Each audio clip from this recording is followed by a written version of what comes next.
Chapter 2. The world a reflex of mental states. What you are, so is your world.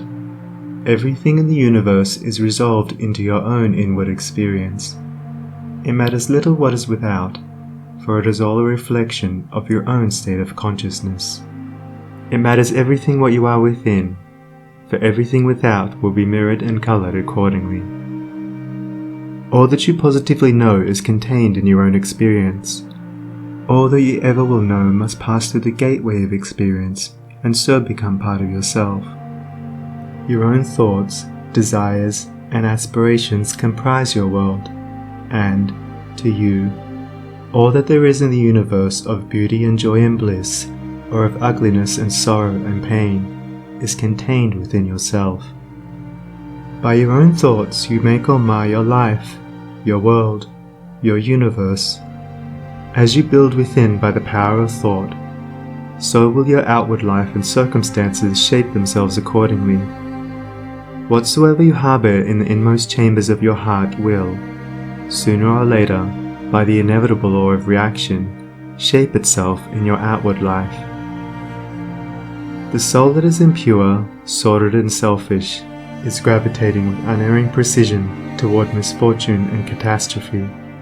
The soul that is pure, unselfish and noble is gravitating with equal precision toward happiness and prosperity.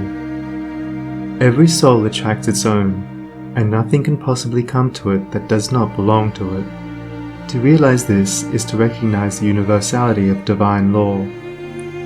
The incidents of every human life, which both make and mar, are drawn to it by the quality and power of its own inner thought life. Every soul is a complex combination of gathered experiences and thoughts, and the body is but an improvised vehicle for its manifestation. What, therefore, your thoughts are, that is your real self, and the world around, both animate and inanimate, wears the aspect with which your thoughts clothe it. All that we are is the result of what we have thought. It is founded on our thoughts. It is made up of our thoughts. Thus said Buddha. And it therefore follows that if a man is happy, it is because he dwells in happy thoughts.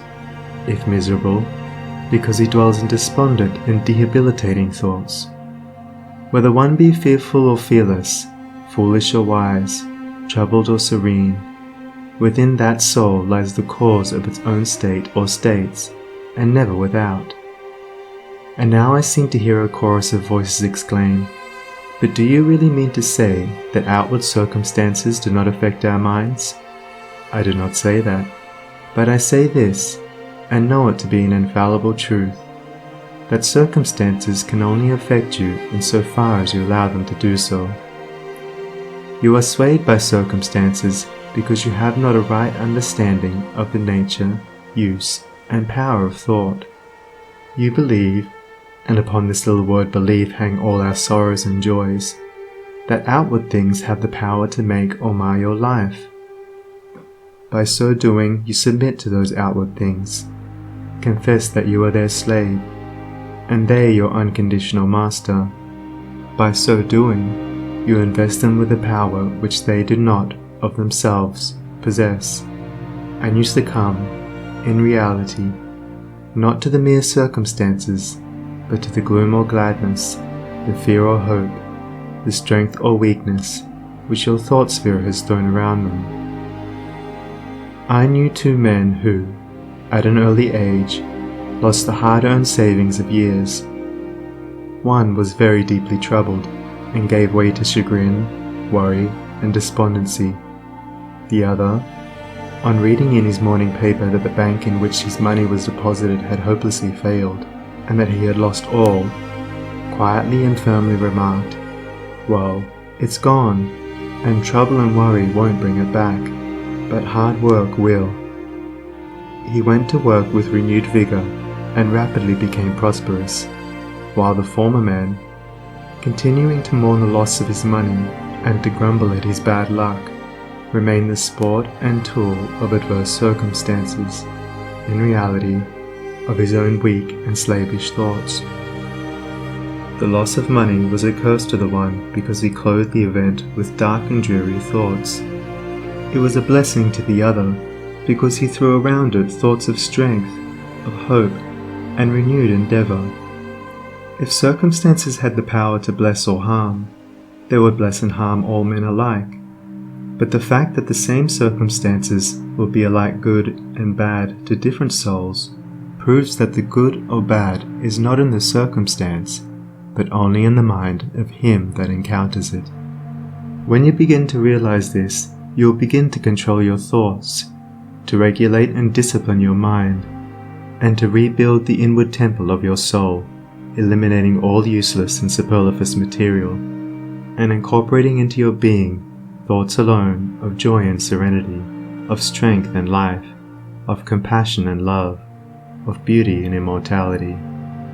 And as you do this, you will become joyful and serene, strong and healthy, compassionate and loving, and beautiful with the beauty of immortality. And as we clothe events with the drapery of our own thoughts, so likewise do we clothe the objects of the visible world around us, and where one sees harmony and beauty, another sees revolting ugliness. An enthusiastic naturalist was one day roaming the country lanes in pursuit of his hobby, and during his rambles came upon a pool of brackish water near a farmyard. As he proceeded to fill a small bottle with the water for the purpose of examination under the microscope, he dilated, with more enthusiasm than discretion, to an uncultivated son of the plough who stood close by, upon the hidden and innumerable wonders contained in the pool, and concluded by saying, "Yes, my friend, within this pool is contained 100, nay, 1,000,000 universes, had we but the sense or instrument by which we could apprehend them." And the unsophisticated one ponderously remarked, "I know the water be full of tadpoles, but they be easy to catch." Where the naturalist, his mind stored with the knowledge of natural facts, saw beauty, harmony, and hidden glory, the mind unenlightened upon those things saw only an offensive mud puddle. The wild flower which the casual wayfarer thoughtlessly tramples upon is, to the spiritual eye of the poet, an angelic messenger from the invisible. To the many, the ocean is but a dreary expanse of water on which ships sail and are sometimes wrecked. To the soul of the musician it is a living thing, and he hears, in all its changing moods, divine harmonies. Where the ordinary mind sees disaster and confusion, the mind of the philosopher sees the most perfect sequence of cause and effect. And where the materialist sees nothing but endless death, the mystic sees pulsating and eternal life. And as we clothe both events and objects with our own thoughts, so likewise do we clothe the souls of others in the garments of our own thoughts. The suspicious believe everybody to be suspicious. The liar feels secure in the thought that he is not so foolish as to believe that there is such a phenomenon as a strictly truthful person. The envious see envy in every soul. The miser thinks everybody is eager to get his money. He who has subordinated conscience in the making of his wealth sleeps with a revolver under his pillow, wrapped in the delusion that the world is full of conscienceless people who are eager to rob him. And the abandoned sensualist looks upon the saint as a hypocrite. On the other hand, those who dwell in loving thoughts see that in all which calls forth their love and sympathy, the trusting and honest are not troubled by suspicions. The good-natured and charitable who rejoice at the good fortunes of others scarcely know what envy means, and he who has realized the divine within himself recognizes it in all beings, even in the beasts. And men and women are confirmed in their mental outlook because of the fact that, by the law of cause and effect, they attract to themselves that which they send forth, and so come in contact with people similar to themselves. The old adage, "Birds of a feather flock together," has a deeper significance than is generally attached to it, for in the thought world, as in the world of matter, each clings to its kind. Do you wish for kindness? Be kind. Do you ask for truth? Be true. What you give of yourself you find. The world is a reflex of you.